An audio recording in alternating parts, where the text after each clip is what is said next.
Hi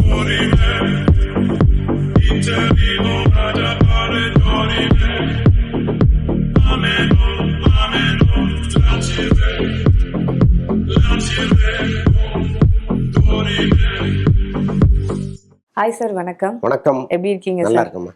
and ரீசெண்டா வந்து பாத்தீங்கன்னா குஷ்பு அவர்கள் ஒரு போஸ்ட் போட்டிருந்தாங்க நேத்திக்கு. அதுல பாத்தீங்கன்னா அவங்களா அப்படின்றது தெரியாத அளவுக்கு அவ்வளோ லீன் ஆயிட்டு இருந்தாங்க, ரொம்ப ஃபிட்டா ஆயிட்டா இருந்தாங்க. இப்பதான் அவங்க மகளோட கல்யாணம் முடிஞ்சது. சோ ரொம்ப வெயிட் லாஸ் பண்ணிருக்காங்க. சோ எதனால ஏதாவது படம் பண்றாங்களா? இல்ல, படம் பண்றதுக்காக இல்ல. இப்போ ஒவ்வொருத்தருக்கும் ஒரு கம்ஃபர்டபுள் இருக்குல்ல. இப்போ அவங்க வந்து ஏன் அப்படி ஒரு முடிவு எடுக்கிறாங்க அப்படின்னா, இன்னும் கொஞ்சம் இலகுவா இருக்கும் உடம்பு அப்படிங்கிறது தான். இப்போ நிறைய பேர் பண்றாங்க. நம்ம சிம்புவே கூட அப்படிதான் உடம்பு இழைச்சதெல்லாம் தகவல்கள் இருக்கு. ஆக்சுவலா இதை இன்ஜெக்ஷன் மூலமா உடம்பு இழைக்கிறாங்க. ஸோ அப்படிதான் அவங்க இழைத்ததா ஒரு தகவல் இருக்கு. பட் அவங்களுக்கு அது பிடிச்சிருக்கு, அவ்வளோதானே. ஒரு காலத்தில் குஷ்பு வந்து அப்படி இருந்தாங்க இப்படி இருந்தாங்கன்னு மக்கள் வந்து பயங்கரமாக அவங்கள ரசித்தாங்க. அந்த குஷ்புவை விட இப்போ இருக்கிற குஷ்பு அவங்களுக்கு ரொம்ப பிடிச்சிருக்கு. ஸோ அதனால இந்த முடிவை எடுத்து அவங்க ரொம்ப ஒல்லியாக இருக்காங்க. Okay sir. அண்ட் அடுத்ததாக பார்த்தீங்கன்னா ட்ரெயின் திரைப்படம் மிஸ்கின் டைரக்ஷனில் அண்ட் இளையராஜாவோட மியூசிக்கில் ஸ்ருதிகாஷன் அவர்கள்லாம் நடிக்கிறாங்க. ஸோ ஸ்ருதிகாஷனை பற்றி ஸ்டேஜ்லேயே சொல்லியிருப்பாரு, செம்ம டேலண்டடான பொண்ணு அப்படின்ற மாதிரி மிஸ்கின். ஸோ அந்த படத்தை பற்றி பேசுவோம் சார். ஆக்சுவலாக ட்ரெயின் படத்தினுடைய அந்த முன்னோட்டம் வந்துச்சு, நீங்கள் பார்த்தீங்களான்னு எனக்கு தெரியல. ரொம்ப நீங்கள் கணிக்கவே முடியாது இதுதான் கதைன்னு. இப்போ பொதுவாக வந்து ப்ரோமோ வரும், ட்ரெய்லர் வரும், நம்மலாம் பார்த்துட்டு இதுவாக தான் இருக்கும் கதைன்னு நம்ம ஒரு ஜட்ஜ்மெண்ட் வந்துடும். பட் இந்த படத்தை பொறுத்தளவுக்கு இது என்னங்கிறதே நமக்கு புரியல. அதுதான் மிஸ்கினுடைய ஸ்டைலு. இன்னொன்று வந்து மிஸ்கினை பொறுத்தளவுக்கு அவர் ரொம்ப தடப்படல்னு பேசுவாரே தவிர அவருடைய படங்கள் வந்து அப்படியே ஒரு மாதிரி பொயட்டிக்காக இருக்கும். ரொம்ப அவர் பேசுகிறதுக்கும் அவர் எடுத்த படத்துக்கும் சம்மந்தமே இருக்காது. அவர் பேசுகிறது வந்து ரொம்ப லோக்கலாக சமயத்தில் பேசுவார். அது என்ன மனசில் வச்சுட்டு பேசுகிறாருன்னே தெரியாது. கடன்னு வாய்க்கு வந்ததை பேசிடுவார். பெரிய விமர்சனமாக மாறும். பல பேர் திட்டுவாங்க, பல பேர் அடடா சூப்பர் அப்படிம்பாங்க. இதெல்லாம் ஒரு பக்கம் இருக்கட்டும். ஆனால் அவருடைய படங்கள் வந்து எப்போவுமே தரமான படங்களாக இருக்கும். தான் பேசுவதை விட தன்னுடைய படம் பேசணும்னு நினச்சி ஒரு முறையும் பேசுவார். ஆனால் அந்த படத்தை நம்ம போய் பார்க்கணுமாங்கிற அளவுக்கு பேசி வச்சிருவார். சில நேரம் அவர் மீது அவ்வளோ கோபம் வர்ற அளவுக்குலாம் பேசிடுவார். இந்த முறையும் அப்படி தான் நடந்துச்சு. எல்லாத்தையும் தாண்டி என்ன சொல்கிறதுன்னா, இந்த குடிப்பழக்கத்தை மக்கள் மத்தியிலையோ மாணவர்கள் மத்தியிலையோ ரொம்ப பெருமையாக பேசுகிற சில பேர் இங்கே இருக்காங்க. அதில் ரொம்ப முதன்மையானவராக மிஸ்கின் இருக்கார். அது ஒருபோதும் நமக்கு பிடிக்கவே பிடிக்காது. ஏன்னா ஒரு விஷயத்தை நார்மலைஸ் பண்ணுறதுங்கிறது, ஒரு தவறான விஷயத்தை நார்மலைஸ் பண்ணுறதுங்கிறது எப்போவுமே தவறு. அதை தொடர்ந்து அவர் பண்ணிகிட்டே இருப்பார். ஒவ்வொரு முறையும் அவர் பண்ணும்போது இவருடைய படத்தெல்லாம் நம்ம புறக்கணிச்சா என்னங்கிற அளவுக்கு நமக்கு தோணும்.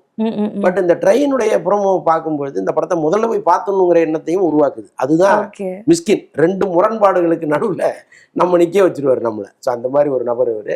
இந்த படத்துக்கு பெரிய எதிர்பார்ப்பு இருக்குது. படம் எடுத்து ரொம்ப நாள் ஆச்சு. அந்த படம் ஏதோ ஒரு காரணத்தால் தொடர்ந்து தாமதமாகிட்டே இருந்துச்சு. ரிலீஸில் வந்து பெரிய டிலே இருந்துகிட்டே இருந்துச்சு. இப்போ இவங்க வந்து பரபரன்னு ரிலீஸை நோக்கி நகர்ந்துட்டாங்க. பெரிய எதிர்பார்ப்பு இருக்கு. வெயிட் பண்ணி பார்ப்போம். ஏன்னா மிஸ்கின் வந்து பாத்தீங்கன்னா ரீசெண்டா நிறைய படங்கள் நடிக்க ஸ்டார்ட் பண்ணிட்டாரு. அவரோட கேரக்டரே வந்து அந்த படத்துல நல்லா இருக்கும். ஒரு டிஃப்ரெண்டான கேரக்டர் தான் சூஸ் பண்ணி பண்ணுவாரு. அண்ட் இப்போ மறுபடியும் டைரக்ஷன்ல. ஸோ இந்த டிஃப்ரென்ஸ் எப்படி இருக்கு லைக் நம்ம பாக்குறப்போ? மிஸ்கின் வந்து சூப்பரான நடிகராக மாறிட்டார். நீங்க வந்து ரொம்ப ரேராக தான் அந்த மாதிரி நடிகர்கள்லாம் நமக்கு கிடப்பாங்க. ரொம்ப ஆரம்ப காலத்துலேருந்து பார்த்தீங்கன்னா நிறைய பேர் அது மாதிரி ரங்கராவ் மாதிரிலாம் நம்ம சொல்லலாம். நிறைய வி.கே. ராமசாமி, ரங்கராவ் ரொம்ப தனித்து இருப்பாங்க. நீங்கள் அந்த படத்தில் பார்த்தீங்கன்னா அவங்க மட்டும் அவங்க டைலாக் டெலிவரி, அவங்க நடிக்கிறது எல்லாமே தனியாக இருக்கும். ஸோ அப்படி அப்படி ஒருத்தராக இன்னைக்கு மிஸ்கின் இருக்கார். நீங்கள் எந்த படத்தில் அவர் வந்தாலும் அவருடைய கேரக்டரை நீங்கள் அப்படி ரசிக்கலாம். அவ்வளோ அழகாக ப்ரெசென்ட் பண்ணுற ஒருத்தராக மாறி இருக்கார்.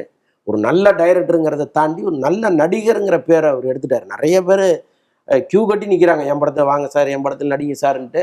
அதனாலே ஒரு சம்பளத்தை அதிகப்படுத்திட்டார். நீங்கள் ரொம்ப சம்பளம் கேட்டால் யாரும் நம்மளை தொல்லை பண்ண மாட்டாங்க அப்படின்ட்டு நிறைய சம்பளம் கேட்குறாரு. ஒரு நாளைக்கு 10 லட்ச ரூபா கேட்குறாரு. அதற்கு ஓகேன்னா நீங்கள் என்னை கூப்பிடுங்க அப்படின்னு. இப்போ அந்த எண்ணிக்கை குறையுது. ஏன்னா சவச்சவன் படங்கள்லையும் நடிக்க முடியாது இல்லையா? ஸோ அப்படிப்பட்ட மிஸ்கின் நடித்த படமும் கூட இது. அதனால எல்லா வகையிலையும் பார்க்கும்போது ட்ரெயினுக்கு வந்து ஒவ்வொரு நாளும் இந்த ஹைப் ஏறிட்டே இருக்கு. ஓகே. அண்ட் ட்ரெயின் படம் அப்படின்னு சொன்னோம்னா ஸ்ருதிகாஷன் அவர்கள் வந்து பாத்தீங்கன்னா தன்னால் மும்பையில தான் இருந்தாங்க. ஸோ அதுவும் அவங்க வாங்கின ஓன் ஹவுஸ்ல. இப்போ சென்னையில வந்து புதுசா வீடு வாங்கியிருக்காங்க. ஸோ அதுல வந்து பாத்தீங்கன்னா அவங்க க்ளோஸ் சர்க்கிள் மட்டும் தான் இருக்காங்க, பட் அவங்க அப்பா இல்ல. ம். பட் அவங்க அதுல ஒரு மென்ஷனும் பண்ணியிருக்காங்க. ஸோ என்னோட இண்டிபெண்டன்ட் ஏர்னிங்ல தான் நான் வந்து அந்த வீடியோ ம். வாங்கினேன், ம். இந்த வீடியோ வாங்கினேன், நான் எப்பவுமே என்னோட காசுல மட்டும்தான் ம். நான் ஸ்பெண்ட் பண்ணுவேன் அப்படின்ற மாதிரி மென்ஷன் பண்ணியிருந்தாங்க. ஸோ ம். இது எப்படி இருக்கு? அண்ட் ஆல்சோ வந்து பாத்தீங்கன்னா மும்பைல இருந்து இப்ப சென்னைக்கு வந்திருக்காங்க. ஸோ ம். இது எப்படி இருக்கு சார்? ஏன்னா அவங்க பெரிய ஒரு கமலஹாசன் உலகநாயகன் அவனோட பொண்ணு, அவங்க நினைச்சா எப்படி வேணாலும் இருக்கலாம். அவங்க என்னன்னா ஒரு 6-7 மாசத்துக்கு முன்னாடியே முடிவு பண்ணிட்டாங்க, இனிமேல் நம்ம தமிழ் படங்கள் நிறைய பண்ணணும் அப்படின்னு. பண்ணணும். அவங்களுக்கு என்னன்னா பாலிவுட்ல ஒரு பெரிய ஸ்டார் ஆகணும்னு கனவு இருந்துச்சு. போனாங்க, பெருசா ஒர்க் அவுட் ஆகல. அப்புறம் அதர் லாங்குவேஜஸ்ல நிறைய நடிச்சாங்க, தெலுங்குலலாம் நிறைய நடிச்சாங்க. பட் இருந்தாலும் நம்ம தமிழ்ல கான்சன்ட்ரேட் பண்ணுங்கிற எண்ணம் இப்பதான் வந்திருக்கு. ஸோ அதன் காரணமாக தான் சென்னைக்கு வந்திருக்காங்க. நல்ல கதை வச்சிருக்கிறவங்க அவங்கள போய் அணுகலாம். கட்டாயமாக அவங்க வந்து வர வச்சு கதை கேட்பாங்க. அது ஒன்று. இப்போ அந்த கிரகப்பிரவேசத்தில் நீங்கள் பார்த்தீங்கன்னா ஒரே புகை மூட்டங்களும் இந்த பூஜைகளும் பூஜையும். இருந்துச்சு. அவங்க அப்பா பெரிய பகுத்தறிவாளர். அவருக்கு வந்து இதெல்லாம் பிடிக்கவே பிடிக்காது. நான் கூட ஒரு பூஜையில் பார்த்தேன், எம்ஜிஆருடைய படத்தை வந்து அனிமேஷனில் பண்ணுற மாதிரி ஒரு பிளான் பண்ணி ஓகே. ஒரு பூஜை ஒன்று போட்டாங்க. அதுக்கு இவர் வந்திருந்தார், இவரும் ரஜினியும் வந்திருந்தார். அங்கே வந்து அந்த சூடம் ஆரத்தி அதெல்லாம் எடுப்போம். காமிச்சிட்டு, ஆரத்தி காமிச்சிட்டு, கடைசியாக கூட அந்த விபூதி எடுக்கிறதுக்கு அவர்கிட்ட காமிச்சோன்னா அந்த விபூதியை எடுத்து அப்படி போட்டுட்டார் பக்கத்தில்.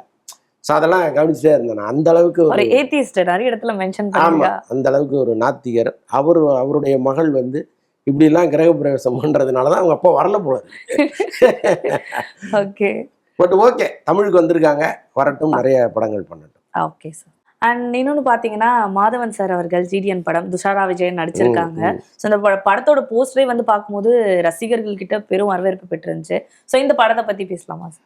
அந்த படத்தை பற்றி நம்ம தான் தொடர்ந்து பேசிகிட்டு இருக்கோம்னு நினைக்கிறேன். ஏன்னா பெருசாக அதை பற்றி விளம்பரமே இல்லை. அந்த படம் எப்போ ரிலீஸ் ஆகுதுங்கிறது கூட மக்கள்கிட்ட போய் சேரவே இல்லை. இப்படி ஒரு புவரான பிஆர் நான் பார்த்ததே கிடையாது. அந்த அளவுக்கு ரொம்ப மோசமாக இந்த படத்தை ப்ரொமோஷன் பண்ணிகிட்டு இருக்காங்க. மாதவனுக்கு என்ன நம்பிக்கைன்னு தெரில. நம்ம பேரை போட்டால் மக்கள் கூட்டம் கூட்டமாக தியேட்டருக்கு வந்துடுவாங்கன்னு நினைக்கிறாரா என்னன்னு தெரில. பட் ஓகே, அதர் லாங்குவேஜில் எந்த அளவுக்கு அதோடைய பப்ளிசிட்டி இருக்குன்னு தெரில. தமிழில் ரொம்ப புவராக இருக்குது. அதை வந்து அவருடைய காதுகளுக்கு கட்டாயமாக நம்ம கொண்டு போகணும்னு நினைக்கிறோம். மற்றபடி அது வந்து இப்போ ஜிடி நாயனுடைய வாழ்க்கை வரலாறை நம்முடைய மக்கள் பார்க்கணும். முக்கியமாக மாணவர் சமுதாயம் பார்க்கணும். ஏன்னா நம்ம ஊரில் இப்படி ஒரு விஞ்ஞானி இருந்தார் அப்படிங்கிறத அவங்க முதல்ல புரிஞ்சுக்கணும். இப்போவும் நான் வந்து இந்த சில நாளிதழ்களில் என்ன பண்ணுவாங்கன்னா, மாணவர்கள் இந்த இந்த இந்த மாதிரி புதுசாக கண்டுபிடிக்கிற மாணவர்கள் அவங்க ஃபோட்டோவெல்லாம் போட்டு இப்படி ஒரு கருவியை அவங்க கண்டுபிடிச்சிருக்கிறாங்க அப்படின்லாம் போடுவாங்க. ரொம்ப ஆச்சரியமாக இருக்கும் நமக்கு. எப்படி இந்த வயசில் இதெல்லாம் அவங்க கண்டுபிடிக்கிறாங்க, எவ்வளோ பெரிய நாலேஜ் பாருங்கள் அப்படின்லாம் நம்ம நினைப்போம். ஆனால் அதெல்லாம் பிற்பாடு மார்க்கெட்டுக்கு வந்ததாகவே நமக்கு தெரியாது. நான்லாம் 15 வருஷமாக அதை பார்க்குறேன். அப்போ இந்த மாணவர்கள்லாம் எங்கே போகிறாங்க, இவங்களுடைய கண்டுபிடிப்பு அடுத்த கட்டத்துக்கு போகவே இல்லையா, இவங்களை ஊக்கப்படுத்துறதுக்கு இங்கே ஆட்களே இல்லையா, வெறும் செய்தியோடு முடிஞ்சு போச்சா அப்படின்லாம் நான் நிறைய கவலைப்பட்டிருக்கேன். பட் இப்போ இந்த மாதிரி ஜிடிஎன் மாதிரி படங்கள் வரும்பொழுது ஸ்கூலில் இருக்கிற வாத்தியார்களுக்கே இது வந்து ஒரு பெரிய மோட்டிவேஷனாக இருக்கும். நம்ம மாணவர்களை நம்ம வந்து ஊக்கப்படுத்தணும், அவங்கள அடுத்த கட்டத்துக்கு கொண்டு போகணுங்கிறது. ஸோ அதெல்லாம் இருக்குது. பட் இந்த படம் வந்து என்ன மாற்றத்தை கொடுக்க போகுதுன்னு நமக்கு தெரியல. ஏற்கனவே வந்து அவர் விஞ்ஞானி நம்பி நாராயணனுடைய வாழ்க்கை வரலாறை எடுத்தார், அவ்வளவு பொருத்தமாக இருந்துச்சு.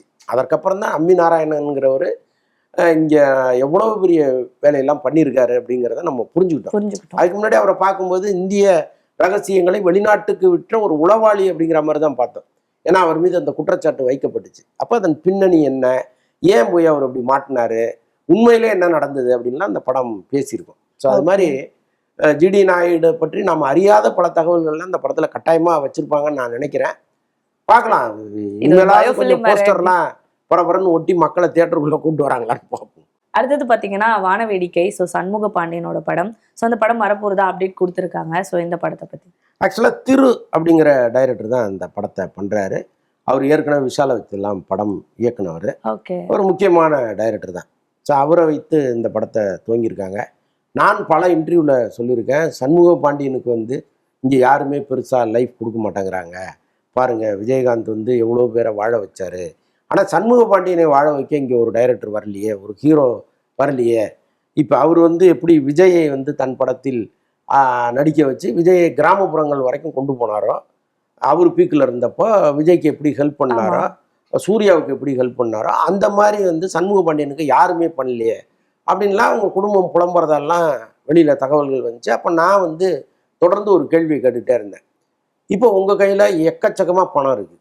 நீங்கள் நினச்சா உங்கள் பையனுக்காக ஒரு 50 கோடியோ 100 கோடியோ இறக்கி நல்ல இயக்குனர்களை கூப்பிட்டு படம் பண்ணலாம். நீங்கள் இன்னொருத்தர் வீட்டு கதவை தட்டிக்கிட்டே இருக்கீங்க. இப்போ லாரன்ஸ் வந்து சண்முக பாண்டியன் படத்தில் நடிக்கிறதா ஒரு வாக்குறுதி கொடுத்தாரு, நடிக்கவே இல்லை. அவர் இப்படி ஏமாத்திட்டாரு அப்படின்லாம் புலம்புறாங்கல்ல. ஏன் நீங்கள் புலம்பணும்?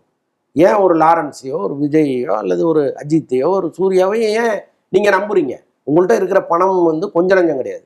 அப்போ உங்கள் பையனை முதல்ல நீங்கள் நம்புங்க, அப்போ தான் மற்றவங்க நம்புவாங்க அப்படின்னா நான் தொடர்ந்து பேசியிருக்கேன். ஒருவேளை இதெல்லாம் உங்கள் காதில் விழுந்துச்சா என்னன்னு தெரியல. ஒரு நல்ல படமாகவே இப்போ எடுக்க முன் வந்திருக்காங்க. அந்த திருங்கிற டைரக்டர் உள்ளபடியே ஒரு ஒர்த்தான டைரக்டர். அவரை வைத்து ஒரு நல்ல படத்தை கொடுக்குற பட்சத்தில் அவரும் வந்து இன்னைக்கு கமர்ஷியல் குதிரையாக மாறி இந்த மார்க்கெட்டில் ஓடுவதற்கு நிறைய வாய்ப்புகள் இருக்குது. இந்த படமாவது சண்முக பாண்டியனுக்கு ஒரு பெரிய வெற்றி படமாக அமையணும்னு நான் விரும்புகிறேன். அந்த டைரக்டர் அதுக்கு தகுதியானவர்னு நான் நம்புகிறேன். ஓகே, இந்த படம் எப்படி இருக்கும்? ஏன்னா விஜயகாந்த் சார் அவர்கள் பார்த்தீங்கன்னா அவரோட படம் எல்லாமே வந்து மக்களுக்கு ஒரு கருத்து போய் சேர்ற மாதிரி இருக்கும். அது மக்களுக்கு நல்லது பண்ற மாதிரி நிறைய படங்கள் பண்ணியிருப்பாரு. இவரோட படம் வந்து பார்த்தீங்கன்னா பேசிக்கா அவர் சூஸ் பண்ணது எல்லாமே இந்த வில்லேஜ் ஸ்டைல் தான். சண்முக பாண்டியன் நிறைய படம் அதான் சூஸ் பண்ணியிருப்பாரு. இந்த படம் முற்றிலும் எந்த அளவுக்கு டிஃப்ரெண்ட்டாக இருக்கும்? இது கொஞ்சம் சிட்டி பேஸ்டாக படமாக தான் இருக்கும்னு நான் நினைக்கிறேன். இன்னொன்று வந்து சண்முக பாண்டியனை பொறுத்தளவுக்கு அவருடைய ஹைட்டு வெயிட் இதெல்லாம் பார்க்கும்போது ஒரு ஆக்ஷன் ஹீரோவாக வந்தாருன்னா கட்டாயமாக ஒரு லாங் டேர்ம் இங்கே இருக்கும் அவருக்கு. ஏன்னா இப்போ அவர் வந்து அவர் 100 பேரை அடித்தாருன்னா நம்ம நம்பலாம். இன்றைக்கி வர்ற பல ஹீரோக்கள் அப்படி இருக்காங்களா என்ன? ஒரு 50 பேர் அப்படியே லெஃப்ட் ஹேண்டால் தூக்கி தள்ளுவாங்க, நமக்கே காமெடியாக இருக்கும் என்னையாது அப்படின்ட்டு. ஆனால் சண்முக பாண்டியன் அடித்தாருன்னா நம்ம நம்பலாம். அப்போ அப்படி வந்து ஒரு ஃபிசிக் உள்ள ஒருத்தர் ஒரு ஆக்ஷன் படம் பண்ணாருன்னா அந்த ஏரியா அப்படியே வேக்கண்ட்டாகவே இருக்குது பாருங்கள். ஆக்ஷன் கிங் அர்ஜுன்னு நம்ம சொன்னோம். இப்போ வருஷத்துக்கு ஒரு படம் கூட அவர் கொடுக்க மாட்டேங்கிறார். இப்போ சில பேர் அடித்தாதான் நம்ம நம்புவோம். அப்போ அந்த மாதிரி ஒரு ஃபிசிக் உள்ள சண்முக பாண்டியன் ஏன் தொடர்ந்து கமர்ஷியல் படங்கள் பண்ணதோட ஆக்ஷன் படங்களும் சேர்த்து பண்ணக்கூடாதுங்கிறதெல்லாம் நம்முடைய கேள்வியாக இருக்குது. இந்த படம் எல்லாத்துக்கும் ஒரு விடையாக இருக்கும்னு நினைக்கிறேன். Okay sir, thank you sir. நன்றி.